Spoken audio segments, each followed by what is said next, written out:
Right Networks gets your current accounting-based desktop and legacy applications into the cloud, so it's easier and more secure to share sensitive documents and data with your clients. This new flexibility allows you to cost-effectively grow your business and even reach new geographies. Right Networks knows your reputation is on the line, so go with a solution that is backed by Intuit. Right Networks. And if you want to learn more, go to www.rightnetworks.com. That's www.rightnetworks.com. Or you can give them a buzz on the phone, 888-417-4448, extension 1. Just tell them that Ron and Mike sent you. And today, right here, right now, this is the moment that you will finally say, I'm growing my accounting practice. And you're going to discover exactly how right here, right now on the Grow My Accounting Practice podcast. episode 113. I almost did that from memory. Really? Yeah, because I couldn't find my sheet. So the first half of that was all just from memory. Brilliant. Welcome, everyone. I'm Ron Zaharian, co-founder of Profit First Professionals. And I'm Mike Michalowicz. I am the author of Profit First, among other books. You know, a new book's coming out called Prime Time. Prime Time. Yeah, when you hear this, we're still about 11 months out, but the pre-order might be out there soon. And you, my friends, you're listening to GMAP. This is a show that stands for, by the way, Grow My Accounting Practice. And we teach you every single element of growing an accounting or bookkeeping practice. And we give you so much more. Today, we're actually going to have a discussion about some of the hot tips we give to Profit First professionals. We're going to turn you on to one of them. Plus, we do the GMAP Now task, and we interview an amazing guest. I'll tell you who it is in a minute. Awesome. And you can always find us on iTunes, Stitcher, TuneIn Radio, Google Play, and, of course, growmyaccountingpractice.com. Things are flowing too well right now. I'm a little nervous. What do you mean? I don't know. I'm just nervous.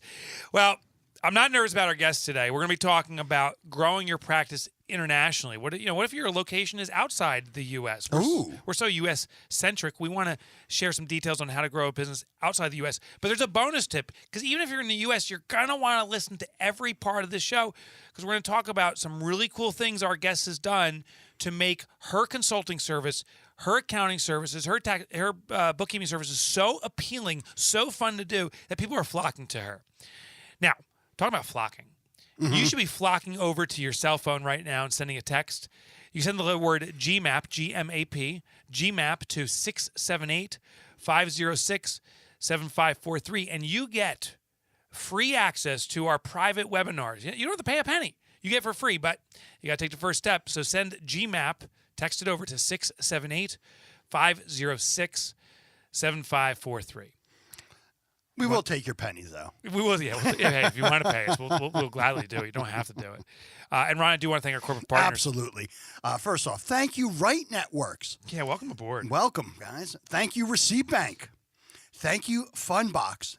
And, of course, thank you, Nextiva. We love you guys. We'll be sharing more details about those fine folks at the end of this episode. Mm-hmm. But I think it's time we get to the business at hand. I'm so excited about this one. This is a great one. Yeah. I'm actually going to let the music play all the way out while we're talking about this person. Her name is Femke Hogema. She has Profit First in the Netherlands, or Nederland, if you were... Nederland. Yep. And she's passionately believes that entrepreneurs can not only build a successful business, they can build a successful business that's fiscally, financially healthy. And she even has a book out there. Mm-hmm. Finance for Solopreneurs is a best national seller. And that's legit. Just to give you a heads up, Profit First is translated into Dutch, and while it ranked extremely well, it's not a national bestseller like Femke's book.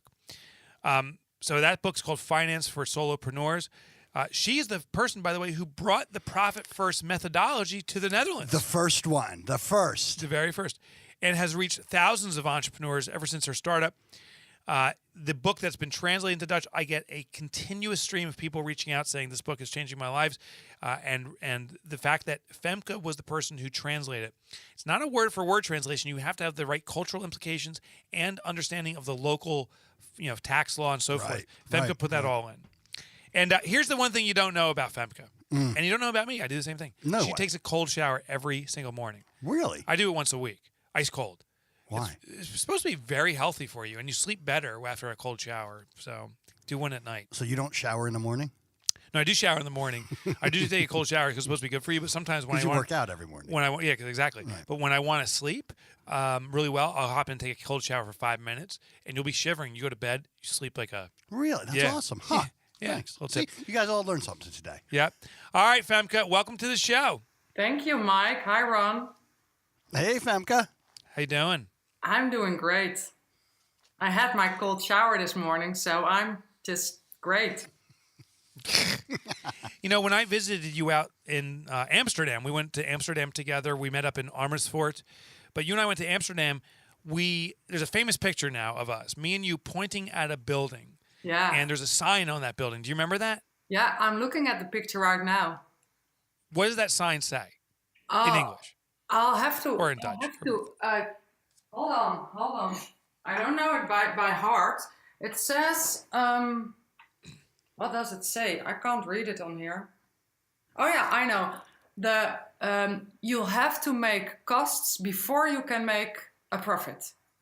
Is that unbelievable? Meaning, Really? Yeah. Yeah. So and it's a you see big me and building, Femke making It's a big building, and it's in Amsterdam. It's a very famous Dutch expression. And entrepreneurs tell me this all the time when I talk about profit first. They tell me, "Yeah, but Femke, I'll have to make costs before I can make a profit."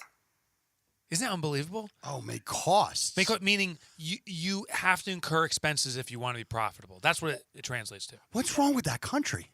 Yeah. Well, I think it translates from, if you want reward, you have to make effort, right? That kind of concept. But it really talks to the fiscal side. Like, if you want to have... And so the picture of Femke and me in front of that building is the most indignant... Are you guys going like that? Oh, yeah. Ron just flipped the bird. Horrible gestures that we're making toward it because it's a lie. And Femke, you're challenging that. You are challenging this belief so much so that you were attacked in social media and in the news for saying that profit comes first. Yeah, definitely. I was really attacked. That was kind of exciting even because it was picked up by the media, the whole profit first thing. And some people got really angry, like, how dare I to say things like this? Why is there so much resistance? Why do people fight what, at least to us, is so obvious, that profit is the most important part of a business and must be addressed first? Yeah, that's a good question. I think it's so much built into how we think. It's the old formula, like you taught us. The old formula. We believe this old formula: revenue minus costs is profit. We believe it, and just to try to flip the formula pisses people off. Like, maybe it has to do with the fact that they just don't want to hear that they could do things differently and better. It's frustrating if you've done it wrong all the time. Yeah. So I want to know about the experience in the Netherlands as best as you can explain it as compared to what we experience here in the U.S. So in the U.S., accountants and bookkeepers are moving toward a consultative model, meaning traditional bookkeeping accounting is going away. It's being replaced by the computers, and you as an accountant or bookkeeper here in the U.S. need to be consultative. Yeah. So my first question is, in the Netherlands, which I consider representative of all of Europe, is that what you're experiencing too, or is it different? Yeah, we're experiencing that. And I think that in their mind, all accountants and bookkeepers know that they will have to transfer to this consultative model because they will die if they don't. But that's just in their mind. But in their emotions, I think they are totally not there yet. They just, if I just make it very harsh, they just keep doing the same stuff.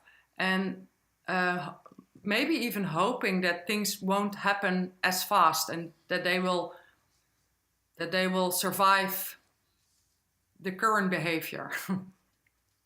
Right, they're holding on to the past, and while they see the future coming, but they may not necessarily be taking the actionable steps to position themselves for success in this new world we're going to be in. And some might, but most of them don't. We still, maybe it's the same in the US, but we still have bookkeepers who refuse to upload their bank transactions automated. They still type them in for some reason. They just refuse to go ahead and embrace the new technologies.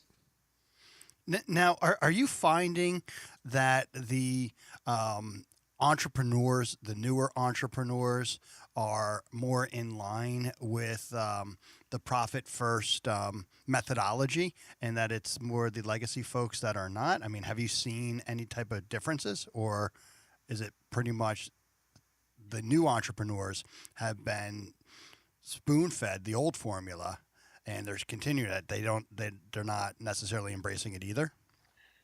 Yeah, I think so. I mean, there are of course plenty fresh entrepreneurs who sometimes don't even come from the bookkeeping business, but they started something else and now they go into the bookkeeping business, but from a whole different background. So they might be very communicative and very consultative. So yeah, I definitely see that. But what I also see still happening a whole lot is I speak a lot for a large group of entrepreneurs. And I talk about bookkeeping and how you can make bookkeeping easy and fast and cheaper than you might currently do it. And at the end of my presentations, always some people get up or come to me and tell me, okay, I am going to fire my bookkeeper right here, right now. And it happens every time. There are still so many bookkeepers who just refuse to move. And you might notice that it does really make me angry, because they are costing their clients too much money, and they are keeping they are not helping the clients to actually be profitable or have useful information from their bookkeeping. They're just recording history and that's it, and helping them pay taxes. So it really frustrates me that it's still happening. Clearly, people are stuck in their patterns. This Right. is the way they've always done it. Femke, you were the first to bring Profit First to the Netherlands. Yeah. What did you see as the opportunity? Why? I mean, you reached out to us. You said, I'm in. Yep. And you started bringing it to a new country, new language, Yep. different culture. Yeah. What did you see, and how's it rolling out? I think you didn't know, but I think you also invented Profit First for me, because the moment I got this book in my hands, I thought, this is what I've been waiting for the last 10 years. The name of my company is Healthy Finance. And this is what I believe very strongly. A healthy finance, healthy business, it goes together. And the way I help entrepreneurs with healthy finance in their business is to make finance fun and practical and easy to understand. And those three words are not like very finance kind of words. It's like fun, practical, easy, no way. But this is what I've been doing for 10 years. And Profit First, it is fun and is practical and is easy. So it's like, yeah, this is it. Let's just bring it to the Netherlands, and I want all the entrepreneurs in the Netherlands to do Profit First, because that's what I totally believe in. And there's a lot of entrepreneurs in the Netherlands. It's an entrepreneur-driven economy, correct? Yeah, very. Yes. Yes, and it's growing every month. Let me ask you about some of the challenges, though. So in the U.S., the standard setup of Profit First is those 5 foundational accounts, like income, profit, so forth. So you have to set up 5 banking accounts here. Does that translate into Europe? Do the banks support that? Are there fees? How does that work with the multiple accounts? Yeah, we have a bank that supports it. And this is the bank that I advise to all the Dutch entrepreneurs. And they make it very easy. It's cheap to have 5 or even 10 accounts. But we have a handful of very large banks. And everybody knows those banks, the ABN AMRO, Rabobank, the big banks. And they don't support this at all. Some banks, it's impossible to open more than 2 or 3 accounts, or other, you just pay a lot of money. So fortunately, we have one very helpful bank, Knap. What's it called? Knup? Yeah, it's bank backwards. So that says enough. Oh, fancy. I like that, actually. Yeah. Knup. And Knap Let's also Knup with you. smart.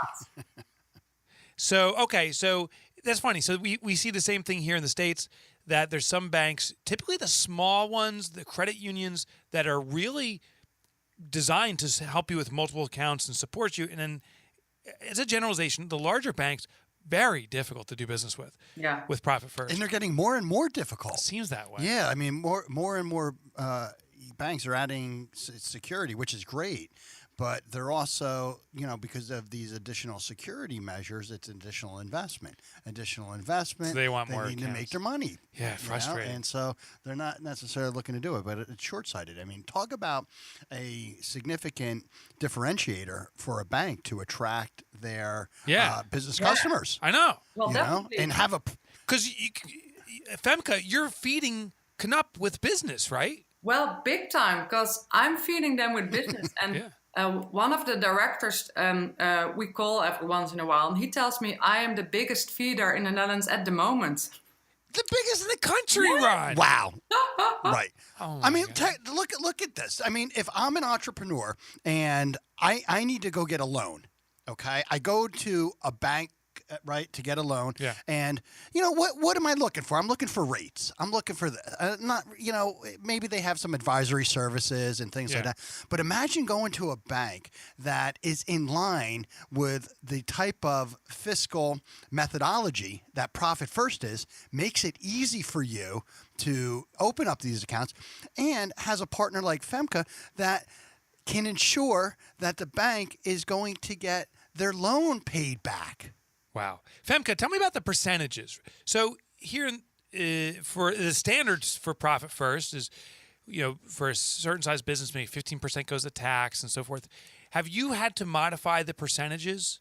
Yeah, we did. And one of the reasons we had to modify the percentages is that we don't have what is it called? A flat tax? Right. Yeah, we don't have. Right, you have a variable tax. Yes. Meaning it changes. Yeah. Yeah, and the taxes go up the more profit you make. And nice. They go up really steep also, because if you don't make a lot of profit, you are a small entrepreneur, you get quite some nice discounts. I'm not sure if that's the right word, but anyway, you pay a whole lot of less tax. So once you grow, the tax rate goes up in a very steep line. So our tax rates differ from 10% for the very small entrepreneurs to 31% for the somewhat bigger. Mm-hmm. Now, are you talking in terms of the actual profit, or is it on more of the revenue? Like the larger companies pay more, but it's not necessarily profit. Because it almost seems like people are discouraging to have a profit. Same in the U.S. Yeah, right? It's crazy. Do we still have you, Femke? It's kind of complex. So the reason it's complex is we have the solopreneurs. They don't pay company tax. They pay personal tax, but on their business profits. And we also have another how do you say it? Not so the somewhat bigger companies, they pay company tax, and that is actually a flat rate based on your profit. From my neophyte understanding in the U.S., it's pretty similar. Yeah. So we pay a tax on our personal income, which can be in the form of distributions or paychecks, and then on the residual profitability in the business, what type of business you have, it can be taxed. So, okay, so I understand that. I want to now kind of switch phases. So I understand you've taken Profit First, you've tweaked it for the community in the Netherlands. But there's something you've done that I haven't seen many people do, and this is a great opportunity for any accountant or bookkeeper. You make the process of understanding your finances super fun and easy. Can you give some examples of what you do? Yeah, and I've been doing this from the very start, trying to make finance fun. And that's, for one, Well, let's start with the reason, because I believe that if you don't make finance fun for the entrepreneurs, they are never going to really get a grip on finance. So it needs to be fun, or at least practical. And I've been doing this for ages and trying to get better at it all the time. But the thing that I did while introducing Profit First in the Netherlands is we didn't explain Profit First in words. We didn't say, okay, so we've got like this and this and this are the steps and these are the percentages. Of course, we did a little bit, but we started with a game. And we had people just experience Profit First by doing it. And we had actual money, plastic money, of course. And we had cups representing the different, goals for your money.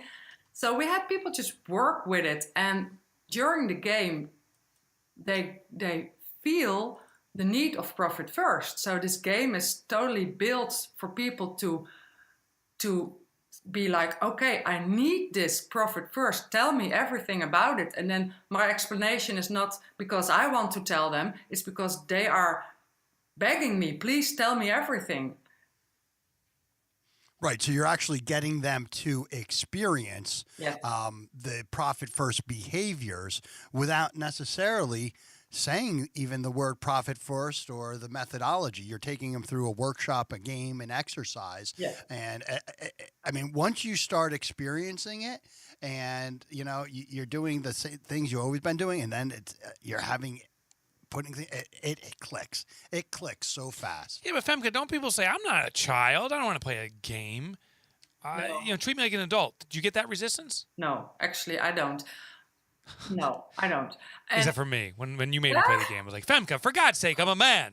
No, but we have never had it. I mean, yeah, maybe if 150 people come to my event, one of them may leave, but always one person is not happy. So that's fine. And everybody likes playing, and everybody likes a game where you can also win something, or you are also it's not a childish game, because you are actually making business decisions, and the opposite happens. People come to me and say, wow, we haven't even been here an hour, and I've learned so much about how I make financial decisions. This is great. I'm done for the day. And then we're just starting. So I've heard, I saw people on the stage in Amersfoort when we were out there going up and sharing their personal financial situation. Do you find that playing a game opens people up to speak more candidly about the reality of their business? Oh, that's a good question. It's a great question, actually. I think just between me and you. I fed it to him. Yeah. Well, yeah, that's probably true. But also what happens is you have to build trust for people to tell their own financial stuff on stage. And building trust happens when you work with a small group and you share your thoughts in a small group. So that helps. And it also helps that I tell my personal stories. That helps to build trust. So I think it's a combination of factors. What about sharing your personal story? I know you're very candid with it, and for all of our accountants, bookkeepers, and coaches that are listening to this show, is it smart to share your personal story, or is that a risk? Because now you're becoming a little too personal and you're not an advisor per se. Yeah, I think it's great if you get personal. Why? Well, for one, because it makes you a real person who has experienced their own share of problems, or even. Well, I was just talking with someone right before this call, and I told her, yeah, I'm kind of like solving a problem in my bookkeeping, and she looked at me and she said, "Why do you have a problem in your bookkeeping? You are an expert." And I was like, "Yeah, but I messed something up." And she's like, "What?" And then she said, "But you like doing this?" And I said, "No, not really. I don't like doing my bookkeeping. I like talking to people, and I like inventing new ways to help you make your bookkeeping easier. And that makes me a real person, that I don't love bookkeeping so much myself. I know how to do it, but it's not that it's my biggest thing that I love. So does that build trust? Like, I'm still a little bit confused. If you say, I don't like bookkeeping, people say, wow, I can relate to her, but also they need you to provide that service. Does that make them maybe fearful? The good thing is that I'm not a bookkeeper, so that of course helps. There you go. I think if you're a bookkeeper and you don't like bookkeeping, that makes it a bit harder. But I'm not a bookkeeper. But another story that I do share is I actually show my numbers, and I show people how my revenue went up 2 years ago and my profit went down 2 years ago. So I actually share what happened with my numbers when my business grew. I show them, okay, look at this. My revenue went up sky high, or at least steep, but look what happened with my profit. And that relates to them. They're like, yes, this happens to me too. So what's the solution? And I've been through this, so that helps.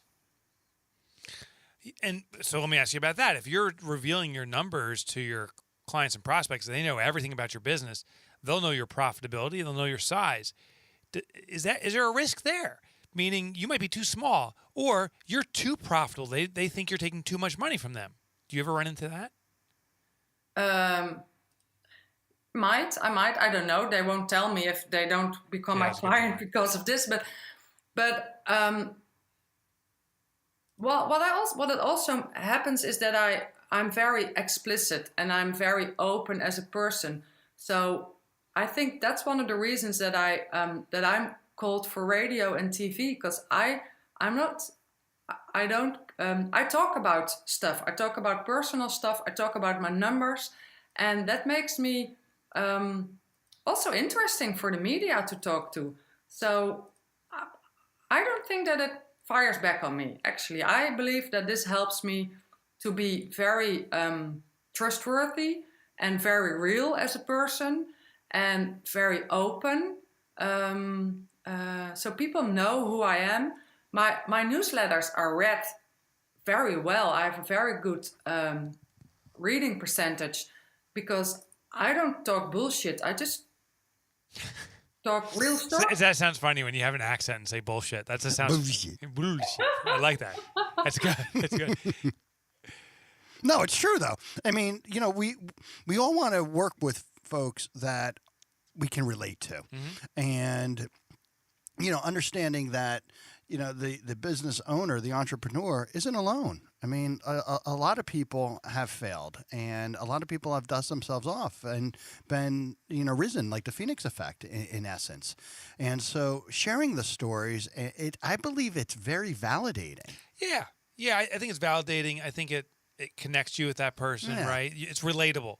Yeah, okay. If I can add one thing to that, because it's especially in the finance business. Honestly, I know this is accountants and bookkeepers listen to this show, but accountants and bookkeepers are known as boring and difficult, hard to understand, and all those not so very attractive words.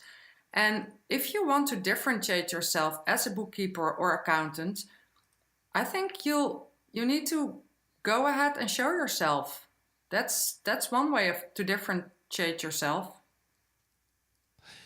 All right, so talking about one way to differentiate yourself, you say that you can explain a balance sheet in a single sentence. Now, before you reveal this massive, amazing feat you're about to do, I've yet to meet an accountant or bookkeeper who can explain a balance sheet in less than like 1 day.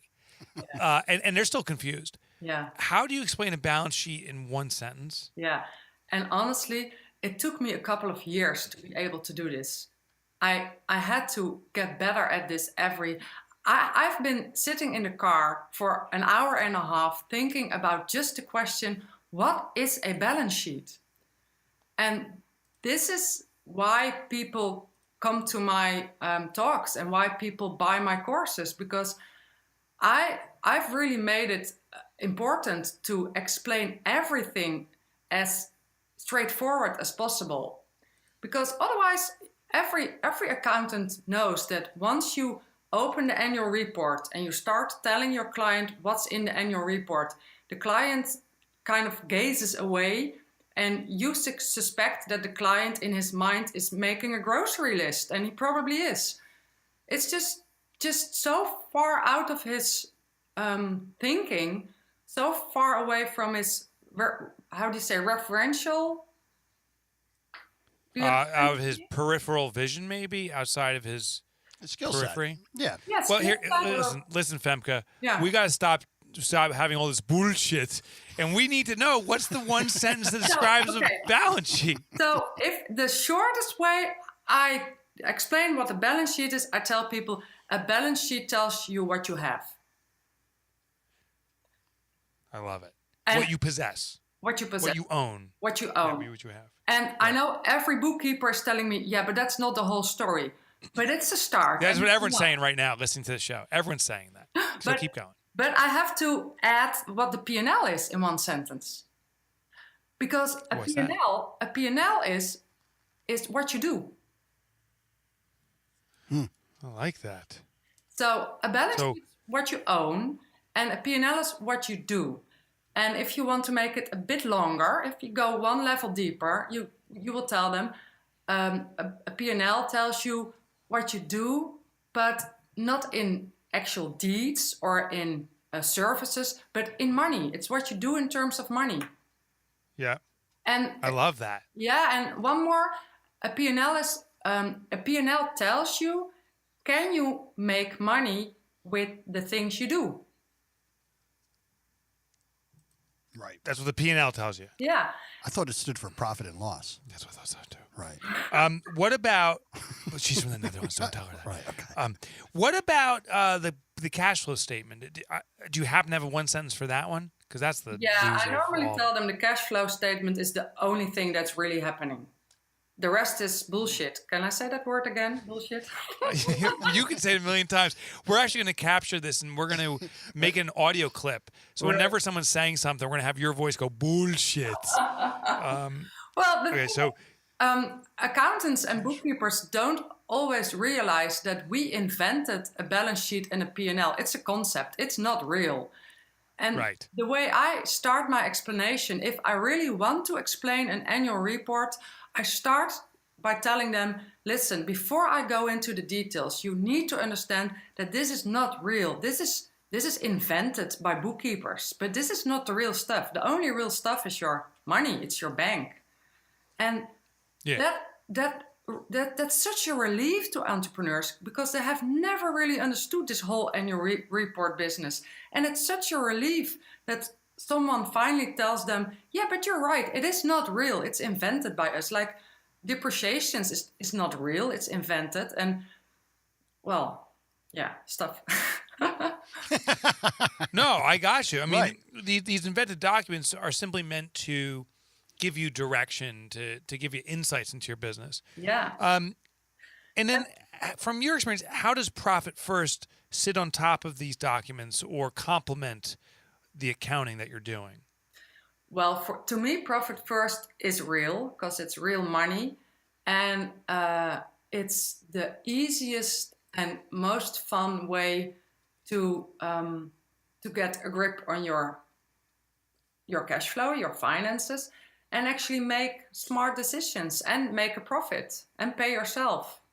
It's what I tell people is your bookkeeping still needs to be done, but have your bookkeeper do your bookkeeping for you, but don't dive into this annual report too often. Just go look at your numbers every day or every other day, and that's enough. And it works. So here's the big one, and then the last one because we got to start wrapping up. But what does the future look like for our friends in the Netherlands, our entrepreneurial friends in the Netherlands, as you are leading the country and getting people to Knup? You're revolutionary. You're leading the country in rolling out Profit First. What do you feel the future is like for the Netherlands and entrepreneurs out there? Oh, that's a nice question. Well, I would love that all those very modern bookkeepers, the bookkeepers and the accountants who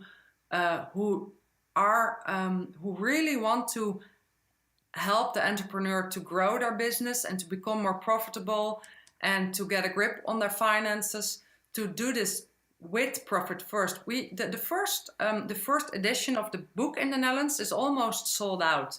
So that means we have a few thousand people working with Profit First already, but we only have one bookkeeper in the Netherlands, and that's not me, because I already told you I'm not a bookkeeper. Yeah. So we only have one bookkeeper, and that's Maya. And she can't serve all those thousands of entrepreneurs. So we need like many Profit First professionals in the Netherlands. And I'm going to help them become one. That's awesome. Awesome. That's Love awesome. it. Love it. There's a need. There is absolutely a need. Yeah, there's some exciting stuff that we're working on behind the scenes here with Femke. So if you are listening to the show and you're in the Netherlands, speak with Femke. There's a big change afoot, and she's leading the charge and needs your help. Femke, where can people listening to the show learn more about you and your organization? Profitfirst.nl. Nice. Nice. That's my kind of website. All right, Femke, thank you so much for joining us today. Yes, tell Bart we said hello as well. Yeah, please do. I will. And I love being on air with you, Ron and Mike. We love you too. You rock. And I love meeting you in a couple of weeks in the States again. That's right. That's right. This will air right before we have ProfitCon, so we'll be talking about this on this episode too. Our global conference. Yeah. See, it really is global. It really is. All right, cool. All right, Femke, we'll catch you later. Thank you, Femke. Bye. See you later. Bye-bye. All right, Ron. So here's the dealio. We just talked with Femke. We're going to summarize what we learned from her. We're going to share an inside tip, what's going on here at Profit First Professionals. And I have a GMAP Now task for you. But first, I want to thank our corporate partners to make this show a reality. Ron, do you want to lead us on that? Absolutely. Thank you to our ultimate cash flow accelerating friend, Funbox. So if you're a little behind on some of those receivables and you need an injection of cash, those folks over at Funbox will absolutely be able to help you out. And of course, when we ever need to call Funbox, Receipt Banks, or Right Networks, we use our Nexiva phone. That's right. One of the best, not one of the best, the best phone system, voice over IP phone system out there with exceptional customer service. Many of our, I think pretty much all of our members who are looking to upgrade their phone systems are going right to Nexiva, and they love it. Oh, that's great. Yeah. I love hearing that. And let's not forget our folks over at Receipt Bank. One of the best productivity tools out there. It was funny. I was showing. We had an insurance broker come on in, Doreen. Doreen, and I was talking about Doreen, and she was, kind of griping a little bit about filling out her expense reports and her receipts and all sorts of stuff. I go, really? Check this out. I said, I just had lunch. I haven't done this yet. Let me show you what I do. I pulled up the phone. Pulled out Receipt Bank, right? Snapped a picture of it, took the receipt, crumpled up, threw it over my back, hit submit, boom, went right into our accounting system. She's like, oh my God, that is unbelievable. See, if you can press Doreen, that's means it's good software. Why don't you help us out with a little bit of Right Networks? Yeah, and Right Networks, last but certainly not least, you know that application you have that you use, the desktop application, maybe it's your accounting software. We did a survey. Actually, I think it was in our private Facebook page. I think you posted it, Ron, saying, what accounting software do you use? Mm-hmm. And I was blown away how many people use accounning, the desktop version of QuickBooks, right, QBD. Still, right? Mm-hmm. And there's a good reason to. It's a very diverse, powerful tool. It has way more functionality than a online system. Well, what if you could take that desktop version and put it online? Would that powerful? That's exactly what Right Networks does. They figured out the technology to take those desktop applications, get them online so you can access them. So you're saying I don't have to remote in to no more remoting in. Set up another PC? No, you type in the website. Office? You type in your private website, www.ronshouse.com, enter, and it'll come up with your login. You pop in, and there's all your applications right there. So you can do it from anywhere, the Netherlands, the U.S., or Australia, where I'm headed. Good for them. Yeah. So Right Networks, they're at rightnetworks.com. Mm-hmm. All right, Ron, what'd you learn today? Yeah, well, one, I always loved working and talking with Femke, so thank you for sharing. But what I not that I learned, but one of the tips that I really appreciated is, it can be applied to any place in the world. When you're introducing a new system, a system that is going against what has been taught for 100 years, okay, that you want to not necessarily overwhelm them with the features and opening up this and doing that and changing, but you want them to experience it. Coming up with a way that the person you're looking to persuade to actually experience what you're trying to get them to accomplish is a wonderful way. And by Femke having those entrepreneurs experience profit first without even saying the word, they want more. And if you're going to introduce a new service or a system, whether it is Receipt Bank or Profit First, maybe go over to your client and visit with them. Pull out the Receipt Bank app and say, look, boom, awesome. Okay, I love that one. I got 2 here. She said that bookkeepers who are not upgrading to the new technology are costing their clients. Yes. And she was upset. That's I think the first time she dropped the BS word right there. Mm-hmm. So if you are not upgrading, if you are still doing the old way, is that even ethically appropriate? Right. Are you doing everything you can to really help your customer? Yeah. Or are you just kind of, getting paid? Yeah. So that's a good ethical question. The other one is she shows her actual numbers. I've never heard of an accounting firm or bookkeeping firm. Our accountant didn't say, hey, here's how much money I make. Femke does it. Right. And here's what I experienced. So I thought that was two powerful things. Right. Crazy. Cool. Okay. Now we're going to whip out a new program. Mm-hmm. We call it Inside Access, but there it is. Still has Inside Access. It's still a little bit of psychology as well. We haven't abandoned the psychology of the sale. No. But I have I got the thing we're going to be talking about. Awesome. So what we're doing now is so many people have been asking about Profit First Professionals and what do we do here beyond just teaching the brand and the methodology of Profit First. Mm-hmm. And we coach a lot of members. And there every day. Every day. One-on-one coaching. This isn't just video training, folks. Right. And actually, that's what I wanted to kind of get to today. I wanted to just have a quick conversation in the next minute or two with you. Sure. Where the discovery is a lot of our guides were on the phone working with members, and you've had them cut over to face-to-face. Yes. Yeah. And you have told me it's been a massive impact on how we're being of service to people. Right. Tell me a little about the power of, and I'm just from the context here, bookkeepers and accountants listening to the show, what we're saying is don't do calls with your clients. Do the Skype sessions or Zoom. Why does it work, Ron? It works really, really well because you can start to see mannerisms. You can share documents. You can collaborate at a much deeper level.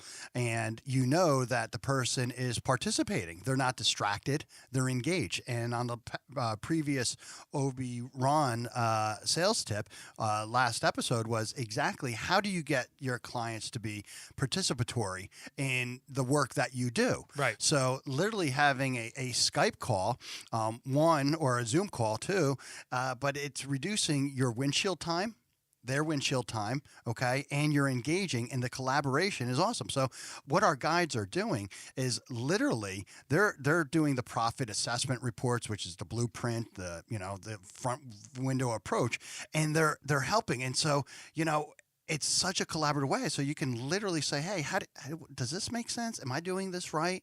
And you can see the expressions, you can see the faces, you can share the graphics. Yeah. And you can also record. So a lot of what our members are doing is creating their own Profit First libraries, their own training. So that what they can do is, they learn it and then they can share it with their staff. And, the staff can also be involved in these Zoom calls. So one of our members, it's a larger bookkeeping firm. We have a class of 9 bookkeepers that we're doing on a regular basis. So all of them are collaborating, and they're not all in the same office. They're all all over the place. So it's a common meeting event that we can all share. Love it. There you have it, bookkeepers. So stop hitting the phones. Start hitting the video conferencing. It'll have a massive impact on your business. It'll help it grow. And one more thing that'll help it grow. Listen to that. It's slowly ramping up. It's actually a little bit quieter. Yeah, we need to get it louder. That's maximum volume. That's not good enough. It's not loud enough. Yeah, I know. It'll be louder on the post-edit. We need it. All right, so this is the GMAT Now task. This is the one task that if you do this right now, right here, it'll have an impact. Femke taught us it. Be the first. Be the first. She's the first in her country to introduce Profit First, and she has thousands, she shared, of people now looking for her guidance and her help. My question to you is, what industry are you serving? Who do you focus on? Be the first to do something. Maybe it's the first to introduce Profit First or something else, but be the first in the industry. And if you're the first, you're the leader by default. Boom. Boom. In addition to that, Mike, we have one state that doesn't have a Profit First professional. Oh, there you go. Montana. Wow. Who is going to be the first Profit First professional accounting firm in the great state of Montana? Arguably one of the most beautiful states. Yeah. Probably the most beautiful. Yeah. Big sky country, baby. Big sky country. All right, Ron, we got to start wrapping things up here. Awesome. And of course, thank you very much, Femke. It was awesome talking to you. And thank you, listeners, for joining us today. You can review us on Stitcher, iTunes, Google Play, and we would love to get your 5-star ratings. But more importantly, your feedback, topics, anything. Share with us what you need, guys. Yeah, and if you find this on our blog, post your questions, comments up there. We respond to them. Mm-hmm. Not always necessarily overnight, but we respond pretty quickly. Oh, talking about response. The response to ProfitCon has been insane. Boom. Yeah. Our biggest event yet. We're running out of room. But we're missing one person. We're missing you, listener. We're missing you. So go to profitcon.us. It's your last chance. Tickets are only $7.99. That's a discount off the $1,000 ticket at the door. profitcon.us. Go there now. Get your ticket. Oh, and there's one more place you should go. You should be a Profit First professional member. You can check us out at ProfitCon. Maybe that's the day you decide to join. Or maybe you decide to be the first in your industry and join today. Go to ProfitFirstProfessionals.com. Click on the Become button. Fill out the form. We'll talk with you. We'll explore it. If there's a mutual fit, you're in, baby. You're in. You're in. All right, let's get out of here. See ya.